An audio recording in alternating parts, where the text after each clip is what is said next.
What's up? Liz Wilcox here, the Fresh Princess of Email Marketing. You are listening to the Email Sound Booth podcast.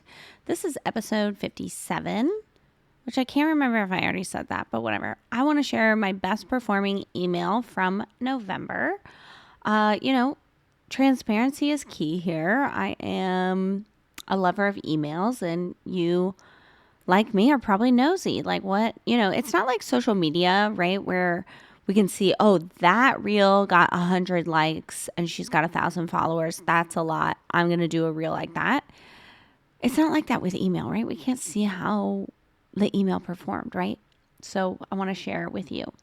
Now, you can go to episode 37 or episode 19. I do this every single month to get those like best of.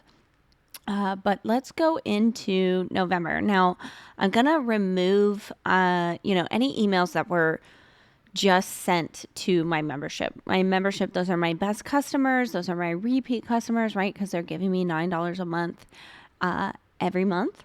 And so those always perform well. Customers, y'all, people think that, you create a community and then you can get customers, but it's really the other way around.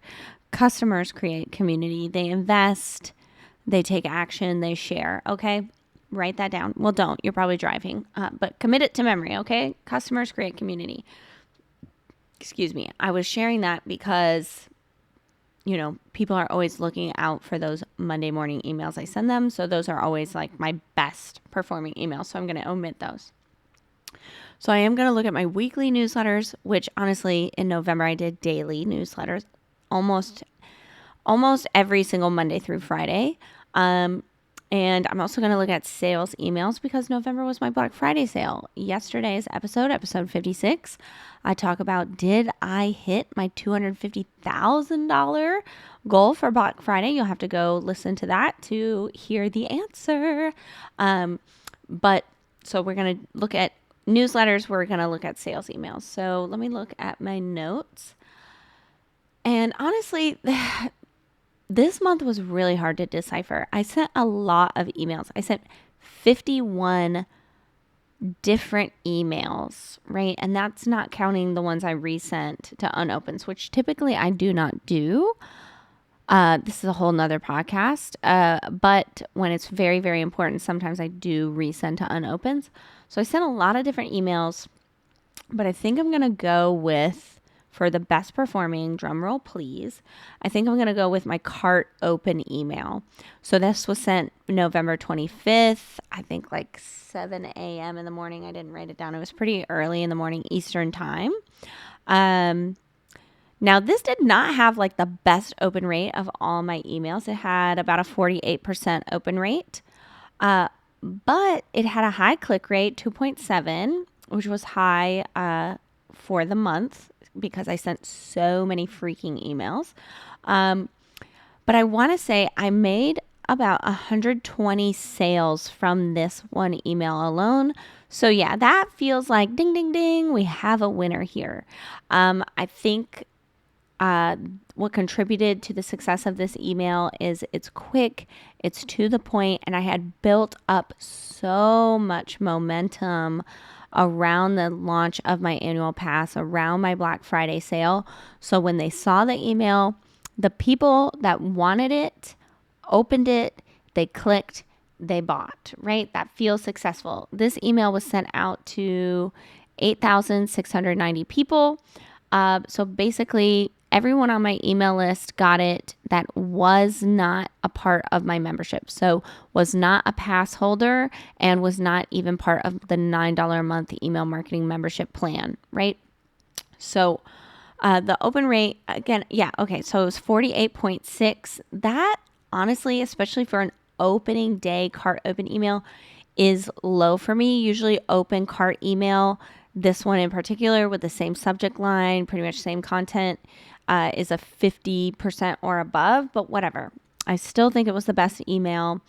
I think the lower open rate, honestly, I think I did a good job of, before the launch even happened, before the cart was even open, I sent these daily emails. I told everyone pretty much all they could know about the annual pass.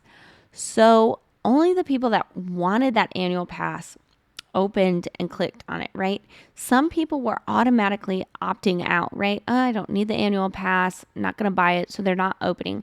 So I don't necessarily look at this lower open rate as, the opposite of success, like as a letdown. I look at it as, yeah, some people just weren't ready to buy, so they didn't open, because literally the subject line is, cart open, right?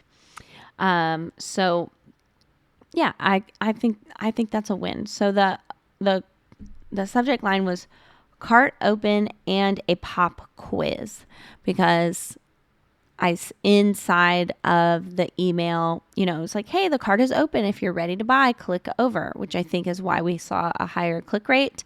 But then it was like, are you not sure? Here is a quiz to see if you're ready. And then it had like some check marks, some check emojis. And it was like, you're already making money from your email list. Your email list grows every single day without you needing to work hard at it, stuff like that. And so it was a way of kind of self-selecting. And it was like, if you can't check off these, you need the annual pass. Click here, right? So that was my best performing email in November. Super proud of it. 120 sales. That's, over $12,000.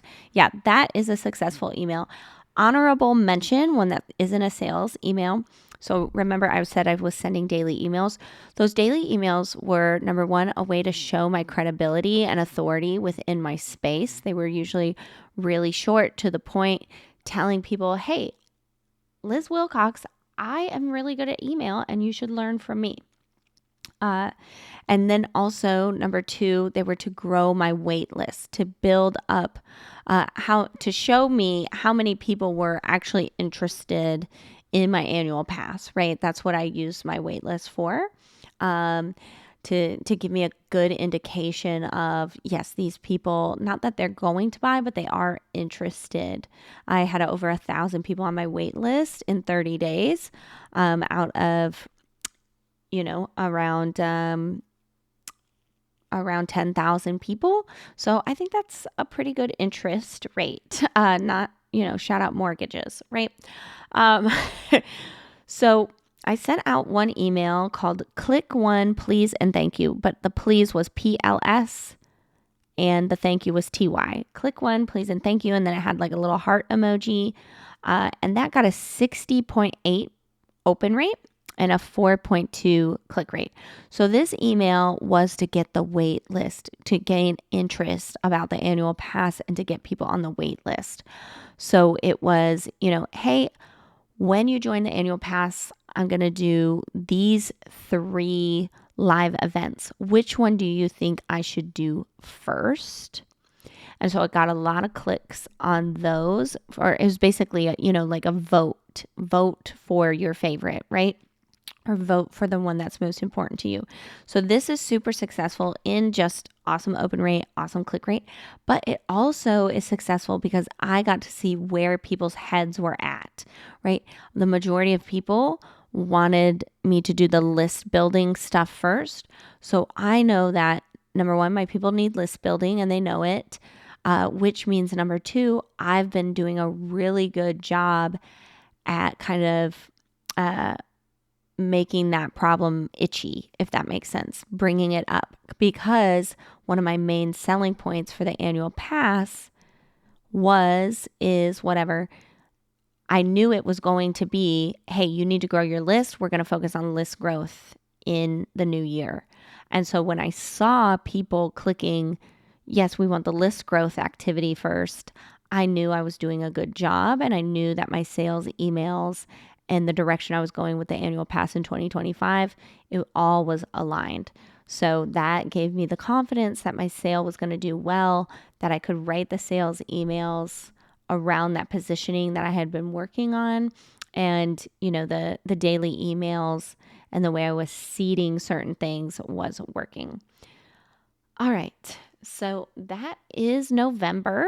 Thanks for listening. I'd love for you to hop into the Email Sound Booth Facebook group and let me know what your best performing email in November was, or any questions you have about these, you can also go into the show notes and read that best performing email. I put a link there for you so you can see my cart open email.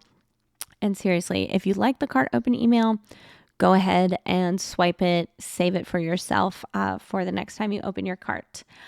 In the meantime, if you are loving this podcast, I'd love for you to leave a review. And after that, of course, stay tuned for the next episode of the Email Sound Booth podcast. I'm Liz Wilcox. You are awesome, and I'll see you soon.